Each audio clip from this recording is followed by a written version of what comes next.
ada orang yang miskin kerana ia memilih untuk miskin. Ia mempunyai peluang untuk bekerja dengan tekun, ia tidak bekerja. Sedangkan agama menuntut supaya kita bersungguh-sungguh di dalam segala pekerjaan kita. Kita bekerja, kita tidak sungguh-sungguh. Penjawat awam sebahagiannya bekerja bagi sekadar membolehkan supaya tidak dikatakan tidak bekerja saja.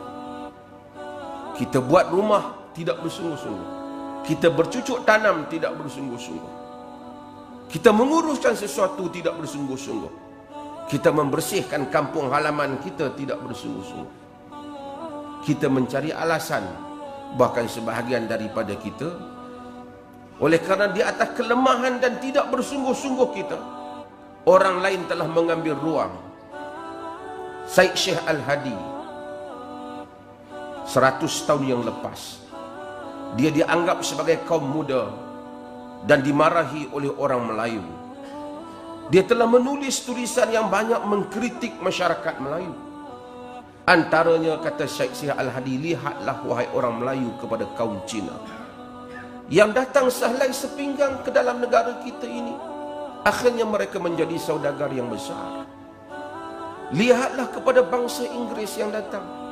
Bahkan sebelum orang Melayu begitu mengenali Jepun dengan baik, Syekh Al-Hadi menyuruh orang Melayu melihat kepada negara Jepun dan kesungguhan mereka. Sebenarnya orang Melayu Muslim tidak perlu pun melihat kepada bangsa lain.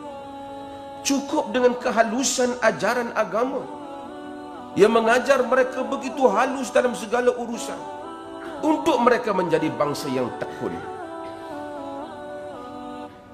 Tapi malangnya, institusi zakat yang kita ada, yang patutnya boleh maju ke hadapan, membantu bagi yang perlu, tapi akhirnya kita membantu orang yang juga tidak perlu.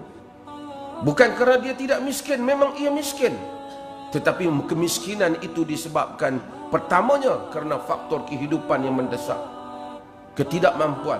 Tetapi ada orang yang miskin kerana ia memilih untuk miskin. Ia mempunyai peluang untuk bekerja dengan tekun, ia tidak bekerja.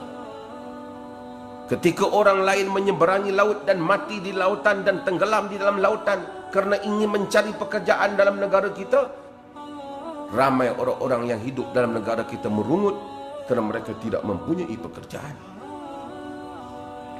Maka marilah kita membina, bukan saja mempelajari hal agama supaya amanah, jujur, tidak bohong, tetapi kita juga mesti membina kelebihan ataupun skill atau keupayaan di dalam diri kita supaya menjadi lebih tekun, lebih teliti, berpotensi dan dapat menghasilkan sesuatu itu dengan sebaiknya. Inilah agama yang membangunkan manusia. Ia bukan agama yang menjadikan manusia tidur. Sebab itu hadis-hadis seperti tidur, orang yang berpuasa lebih baik daripada beribadat, lebih baik daripada orang yang jaga, itu semua tidak sahih.